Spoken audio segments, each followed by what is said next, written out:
Reliable Man spent the Northern Hemisphere season in Germany, where he shuttled back from guest at Rochen. Are you pleased with the condition, Russell, that he's returned to Westbury in? Yes, look, he's a great natured horse and he's travelled well, and he's continued just to put on the bulk again this year as he starts to let down further. Last year he'd straight off the track and people really only saw the racehorse straight off the track, and he'd also sustained an injury. So this year we're seeing a horse that has really started to mature as a stallion. He was well supported last year by New Zealand breeders and had a quality book of mares whose foals are now on the ground. Russell, we're all eager to hear. What are they like?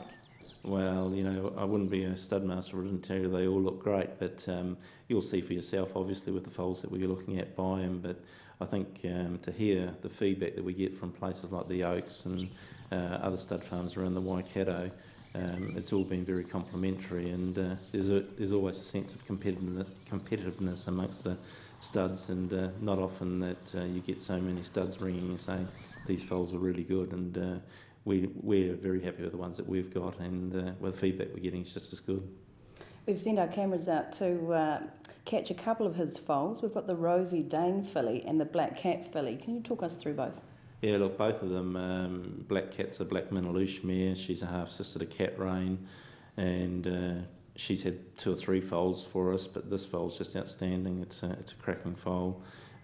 He's leaving that grey colour, already starting to have the grey fleck through them, so it's a good chance the majority of them are going to become greys like himself, so he's really stamping his progeny. The other foal that we've been very impressed with is the filly out of Rosy Dane. Rosy Dane was a Woodman mare out of a Danehill mare, and it's got a very good Australian pedigree behind her, and once again Woodman's probably a broodmare sire that would link really well with Reliable Man, so it's a foal that's got plenty of strength, very correct, great head on it, and it's another foal that we think is going to do him proud when it comes to putting them in the ring in 2016.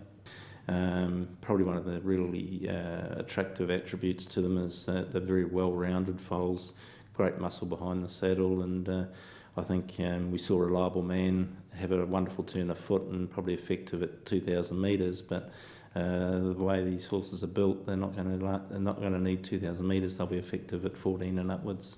Every studmaster loves to see his sire really stamp his progeny, but what are you hoping to see with his offspring going forward? Well, you know, hopefully they're going to be horses that are going to be appealing to the Australian market, so it's important that they're going to be athletes and look like they'll run from distances from 14 to 2,000 metres, because that's what a lot of the Australians come to New Zealand to buy now, and it's really important also for Asia that if you're going to be able to be competitive up there, you've got to be able to run 14 to 1,600 metres, so we've tried to give them a wide base of mares that's going to produce hopefully staying horses, but also horses effective at 1,600 metres or further. And hopefully with those style of mares going forward, he'll be competitive in an array of different arenas. He was dubbed an outstanding sire prospect when he entered the New Zealand market, and people really got behind him. But so far, what are you hearing from breeders who have got his foals on the ground?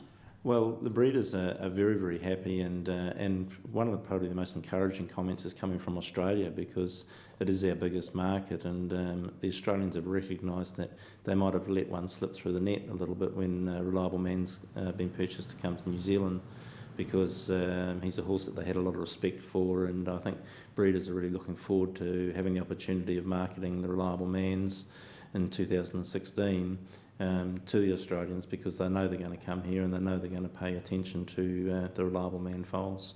He had a big book last year. Has that support continued into this season? It has. At this stage he's probably going to serve just as many again this year, which will see him cover around 130 mares, and the standard's very high once again, so you know, the support that we're getting, like studs like the Oaks who are involved in the horse, and obviously Pencarrow and Cambridge and those sorts of places, he's going to get a very good opportunity from some of the best breeders in New Zealand, and I think mares like Artistic and Keep It Cruising in his first year, and the dams of Scapolo and Single Minded and Sisters to Inner Flurry, Caulfield Cup winners and things like that.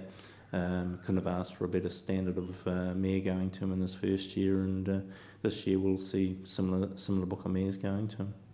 In his sire line, I mean, the first 4 sires have all been Derby winners for Reliable Man. So on bloodlines, what type of mares will nick well with him? Well, look, it's quite appealing to be able to send Zabeel mares to him, and Zabeel's a fantastic broodmare sire, but it was interesting that 130 mares he covered last year, 30 of those mares had Zabeel in the first 2 dams. So other breeders have also picked up on the fact that if we send Zabeel mares to him, there's a good opportunity, because Reliable Man's out of a Sadler's Wells mare, and Sadler's Wells and Nureyev, who's the broodmare sire of Zabeel, 3/4 brothers. So there's a distinct genetic link up there, and a lot of people are looking to repeat that. Other broodmare sires that really suit the horse well are the likes of O'Reilly and Centane, and there's a very good Gallicani filly in Europe this year called Integral, and she's out of a Danehill mare, so there's every confidence that you could send Danehill mares or Danehill line mares like Flying Spur mares and such to him as well, and achieve the same sort of cross. Service fee remains unchanged at $15,000. He is positioned in that upper mid market for New Zealand stallions. Why do you feel he deserves to be there? Oh, look, I think probably in Australasian terms, he's probably a touch undervalued. He's a cheaper horse, but taking a line through, it's a done deal. He's retired to stud this year, and he's standing at 27,500. This horse raced against It's a Done Deal. He beat him comprehensively, and he's going to get every opportunity with the mares that he's got. So I think at 15,000. And now that we're seeing what they look like, I think in the second year it's a pretty good investment for breeders to be able to utilise a horse of that ilk, and has that reputation in Australia. And I think if he'd stood in Australia, Reliable Man, I think we would have seen his fee somewhat higher than 15,000.